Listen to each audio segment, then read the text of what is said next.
আমার সকল প্রিয় বন্ধুদের জানাচ্ছি সুপ্রভাত। আমি মুনমুন, ব্লগার মুনমুন চ্যানেলে তোমাদের প্রত্যেককে জানাচ্ছি অনেক অনেক স্বাগত। রোজের মতো আজও নতুন একটা ব্লগ নিয়ে চলে এসেছি। আশা করছি ভিডিওটা তোমাদের খুব ভালো লাগবে, আর পুরো ভিডিওটা দেখার জন্য অনুরোধ রইল। যে বা যারা যেখান থেকে ভিডিওটা দেখছো, নিশ্চয়ই তোমরা ভালো আছো, আগামী দিনেও ভালো থেকো, সুস্থ থেকো। আর আমি ও আমার পরিবারও তোমাদের ভালোবাসায় ভালো রয়েছি। তো আজকে আবার একটা নতুন ব্লগ নিয়েছি, আশা করছি যে তোমাদের ভালো লাগবে, তাই পুরো ব্লগটা দেখার জন্য অনুরোধ রইল। আর বেশি বকবক করব না, কারণ দেখো তোমাদের সাথে বকবক করতে করতে আমার ঝাঁট দেওয়া হয়ে গেল। আর কত পাতা দেখলে তো তোমরা। তো পাতাগুলো এক জায়গায় অনেকগুলো করে জমা করে দিয়েছি। এখন ফুলগুলো তুলে নিচ্ছি। জানো তো বন্ধুরা, কালকে প্রচুর বৃষ্টি হয়েছিল, তো বৃষ্টির থেকে ঝড়টা একটু বেশিই হয়েছিল। আর এখন যেহেতু পাতা ঝরার টাইম, তো একটু ঝড় দিলেই জানো তো এত পাতা হয়েছে, মানে রাস্তা তো দেখাই যাচ্ছে না, কোথায় যে কী রয়েছে তাও দেখা যাচ্ছিল না। তো দেখো অনেকগুলো পাতা বিভিন্ন জায়গায় জমা করেছি, আর এখন সেগুলো ফেলে দিচ্ছি। এই যে গামলাটা নিয়ে চলে এলাম, এই গামলাটার মধ্যে সবগুলো ভরে ভরে সব পাতা এক জায়গায় ফেলে দেবো।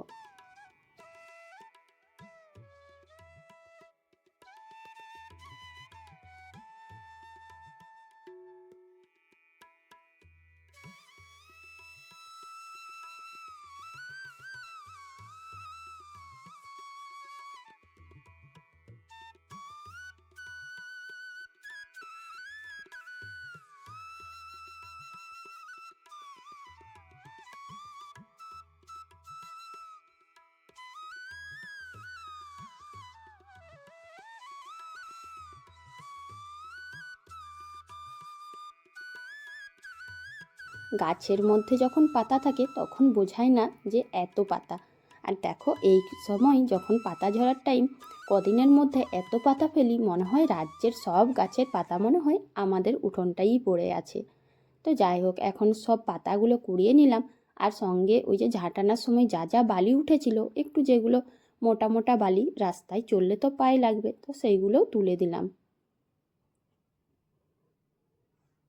সকালবেলায় এই পাতা ঝাড় দেওয়া, পাতা তোলা, এটা করতে করতে কিন্তু সকালের অনেকটা সময় চলে গেল। কিন্তু কি আর করবে, কিছু তো করার নেই, এই প্রাকৃতিক দুর্যোগগুলো তো মেনে নিতেই হবে। তবে একটা সুবিধে রয়েছে, সেটা কি বলতো, কালকে বৃষ্টি হওয়ার জন্য আজকের এই যে মিষ্টি রোদটা দেখতে পাচ্ছি, রোদটা গায়ে লাগছে কিন্তু খুব বেশি গরম লাগছে না। এই যে দেখো এই জায়গায় সব পাতাগুলো জমা করে ফেলেছি। এত পাতা মনে হয় 8-10 বার পাতা ফেলতে হচ্ছে।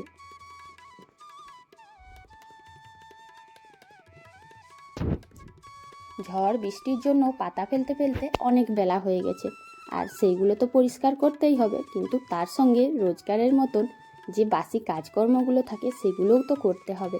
আর দেরি করলে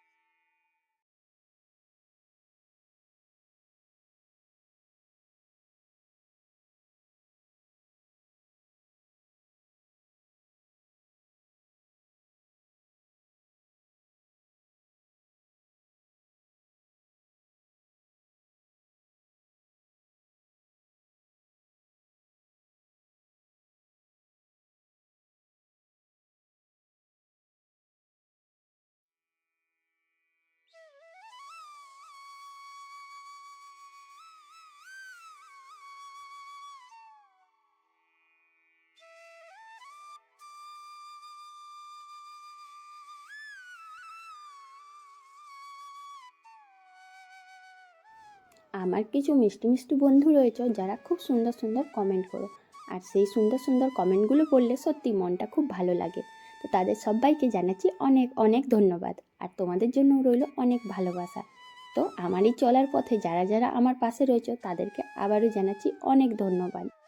সংসারের সমস্ত কাজকর্ম, ভালো মন্দ সব কিছুই তো রয়েছে, কিন্তু সংসারকে সুখে রাখতে গেলে তার আসল চাবিকাঠিটা থাকে মেয়েদের হাতে। ঘরের মেয়েদের কঠোর পরিশ্রম, ধৈর্য আর বুদ্ধি, এই তিনটের দ্বারাই কিন্তু সংসারকে সুখী রাখা যায়। হ্যাঁ, সব কিছু তো সবাই পারে ঠিক আছে, কিন্তু এই যে তিনটে জিনিস, এই তিনটে জিনিস সবার মধ্যে থাকে না। যেসব মেয়েদের মধ্যে ধৈর্য, বুদ্ধি আর কঠোর পরিশ্রম করার ক্ষমতা আছে, তাদের সংসারটা একটু বেশি সুখের হয়। আর সেই সুখের জন্য প্রত্যেকটা মেয়েরাই কিন্তু এই 3টি জিনিস মেনে চলে। তাদের মধ্যে ধৈর্যও যেমন থাকে, বুদ্ধিও তেমন থাকে, আর সেরকম কিন্তু কঠোর পরিশ্রম করার ক্ষমতা থাকে। বলতে গেলে সংসারে কেবলমাত্র মেয়েদের মধ্যেই এই গুণটা আছে। আর প্রতিটা বাড়ির প্রতিটা গৃহবধূ এই 3টে জিনিসকে মেনেই চলে, যার জন্য প্রতিটা সংসারে সুখের হয়। নিজের সংসারকে সুখী দেখলে সব থেকে বেশি সুখ ভোগ করে একমাত্র মেয়েরাই। তারাই মনে মনে আনন্দ পায়, তারাই সুখী হয় যে হ্যাঁ, আমি আমার পরিবারকে সুখে রাখতে পেরেছি, সুখী করতে পেরেছি, সুখ স্বাচ্ছন্দ্য আনতে পেরেছি। আর তার জন্য তারা এই কঠোর পরিশ্রম, ধৈর্য, বুদ্ধি এইগুলো সব সময়ই তারা মেনে চলে। আর এগুলো কিন্তু বিশেষভাবে শেখার দরকার হয় না, তাদের মধ্যে এই গুণটা চলে আসে। সকাল থেকে অনেকটা ধৈর্য আর শক্তি নিয়ে পরিশ্রম করে তারপরে সমস্ত পাতাগুলো ফেলে চারিপাশটা পরিষ্কার করেছি। তারপর তো দেখলে সমস্ত বাসি কাজ করে চারিদিকে যত যা আবর্জনা ছিল সেগুলোও ঝাঁট দিয়ে দিয়েছি। আর এখন চলে এলাম আমি আমার উনুনটার কাছে। তো উনুনটা দেখো, আমি একটু সকালবেলায় যখন ঘুম থেকে উঠেছিলাম যখন উঠোনে মাড়ুলি দিচ্ছিলাম, তখন এই উনুনটায় গোবর লেপা দিয়েছিলাম। তো শুকনো হয়ে গেছে তাই ঝাঁট দিয়ে দিলাম, কারণ রান্না তো বসাতে হবে, অনেকটাই দেরি হয়েছে। এখন এই যে জামা কাপড়গুলো এইগুলো রোদে মিলে দিচ্ছি। তো দেখো বন্ধুরা, চারিপাশে কতগুলো জামা কাপড় মিলেছি। জানো তো, এত জামা কাপড় মিলতে মিলতে না আমি হায়রানি হয়ে যাচ্ছি। একটুবার মনে হচ্ছে না, আর এতগুলো জামা কাপড় মিলতে পারবো না, কারণ সকাল থেকে এতটা পরিশ্রম করছি না, সত্যি আর ধৈর্য কুলায় না। কিন্তু তবু ওই যে মেয়েদের মধ্যে ধৈর্য সহ্যের ক্ষমতা একটু বেশি, আর তাই ভাবলাম যে এই ভিজেগুলো জমা করলে আবার তো তখন অন্য কোনো সময় মিলতেই হবে। তো কাজটা যখন করতেই হবে সকাল সকাল করে নিই। তাই এখন সব জামা কাপড়গুলো ভালো করে মিলে দিলাম। আর জানো তো, প্রত্যেকটা মেয়ের মধ্যেই এই গুণগুলো থাকে যে সংসারের কোনো কাজকর্মই ফেলে রাখতে ইচ্ছে করে না।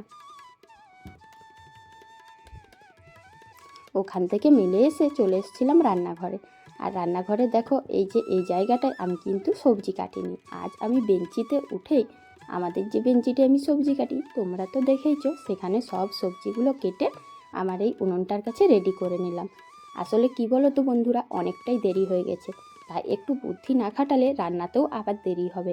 আর সংসারে সব থেকে বেশি সময় লাগে রান্না বান্না, কারণ রান্নাঘরে আমাদের অর্ধেকটা টাইম চলে যায়। রান্নাটাও যাতে তাড়াতাড়ি হয়, দেরি না হয়, সেই জন্য সমস্ত সবজি কেটে আর সমস্ত মশলাগুলো, মানে যেগুলো রান্নার সরঞ্জাম সেগুলো তো আমার এইখানে থাকে না, ঘরের মধ্যে সব কিছু নিয়ে চলে এসেছি। আর উনুনে তো রান্না করলে অনেকটাই তাড়াতাড়ি হয়, তোমরা তো জানোই, যারা বিশেষ করে উনুনে রান্না করো তারা সবাই জানো যে উনুনে রান্না করলে অনেক তাড়াতাড়ি হয়। তো দেখো, সেই জন্য রান্নাটাও আমার অনেকটাই তাড়াতাড়ি হয়ে যাচ্ছে, কারণ সব কিছু আমি রেডি করে নিয়েছি। এই যে ডাঁটা, আলু, বেগুন, কুঁদরি সব কিছু দিয়ে একটা চচ্চড়ি করছি, আর ওদিকে করছি মাজাটা। তবে হ্যাঁ, এই যে কলা মাজাটা এটা কিন্তু আমি কাটিনি, মা কেটেছিলেন, তখন আমি অন্য একটা কাজ করছিলাম। তো রান্না বান্না করে দুপুরে খাওয়া দাওয়া করে একটু বিশ্রাম নিয়েছিলাম, মানে ভিডিও এডিট করছিলাম। তারপরেই চলে এলাম এই যে কলে জল ধরতে। আর দেখো, আমাদের মেশিনে তো সব সময় জল ধরা যায় না, নির্দিষ্ট একটা টাইমেই জল ধরতে হয়। তো দেখলাম যে বিকেলবেলা হয়েছে, আবার যদি জল ঝড় হয়, সেই জন্য বিকেলেই জলটা ধরে নিচ্ছি।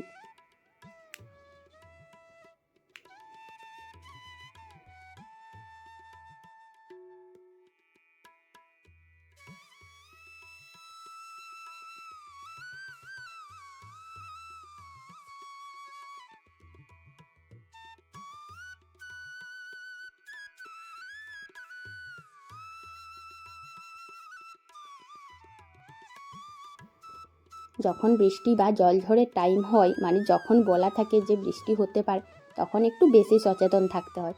আমরা গ্রামে থাকি, হঠাৎ করেই যদি লাইন চলে যায় কোনো কারণে, এখন আর তো জল পাওয়া যাবে না, তাই এই সমস্যার জন্য একটু বুদ্ধি খাটিয়েই চলতে হয়, মাথার মধ্যে এটা ঠিকঠাক রাখতে হয় যে কখন জল ধরবো। তো দেখো বন্ধুরা, আমি জলটাও ধরে নিয়েছি। আর এরপর চলে এলাম বিকেলবেলার খাবার দাবারে। তো বিকেলে খাবার দাবার বলতে রুটি আর ছোলার ডাল করব। তো ছোলার ডালে কি দেবো, আলু তো দেওয়া যাবে না, কারণ বাবা মার সুগার। তো আমাদের জন্য একটু আলু দিয়ে দেবো, আর বাবা মার পেঁপে। কিন্তু দেখলাম যে না, বাড়িতে পেঁপে নেই, তাই এই যে পেঁপেটা পাড়ার জন্য উঠে পড়ে বসেছি। কিন্তু কি বলো তো বন্ধুরা, এত সময় লাগছে আর একটুও তাকাতে পারছি না, কারণ এই বাঁশটা প্রচুর মোটা, প্রচুর ভারী। তো শেষ পর্যন্ত চেষ্টা চালিয়ে চললাম। ওই যে মেয়েদের বলে না যে ধৈর্য রাখতে হয়, আর সত্যি বলতে ধৈর্য আর কঠোর পরিশ্রম করলে সব কিছুই পাওয়া যায়। তো দেখো, পেঁপেটা আমি শেষ পর্যন্ত অনেকক্ষণ সময় ধরে লেগেছিলাম যে কখন আমি পেঁপেটা পারবো, আর এক দুবার হাসিও পাচ্ছিল যে এতক্ষণ ধরে পারতে পারছি না। তো শেষ পর্যন্ত আমি পেঁপেটা পারতে পারলাম। আর এইভাবে না জীবনের প্রতিটা পরিস্থিতিতেই যদি আমরা ধৈর্য, কঠোর পরিশ্রম আর বুদ্ধি খাটিয়ে চলি, তাহলে সব পরিস্থিতি সহজ আর সমাধান করতে পারবো।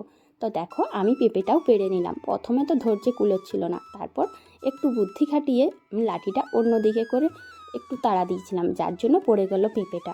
এই যে লাঠির সাইডে সাইডে যে ছোট ছোট বাঁশকঞ্চেগুলো ছিল, ওইগুলো দিয়েই ভালো করে একটু তাড়া দিয়েছিলাম, যার জন্য পেঁপেটা পড়ে গিয়েছে। তো শেষ পর্যন্ত আমি পারলাম। আর আমাদের মেয়েদের এইভাবেই একটু সংসারে বুদ্ধি, ধৈর্য, কঠোর পরিশ্রম করে চলতে হয়। তো কি বন্ধুরা, আমার ব্লগটা তোমাদের কেমন লাগলো? আর আজকের ব্লগটা যে বা যারা দেখলে অবশ্যই কিন্তু কমেন্ট করে বলবে যে আমার ব্লগটা তোমাদের কেমন লাগলো। যদি ভালো লেগে থাকে তাহলে অবশ্যই একটা লাইক, কমেন্ট, সাবস্ক্রাইব করে পাশে থাকবে। এখন আমি রাতের খাবার দাবারগুলো করি। কাল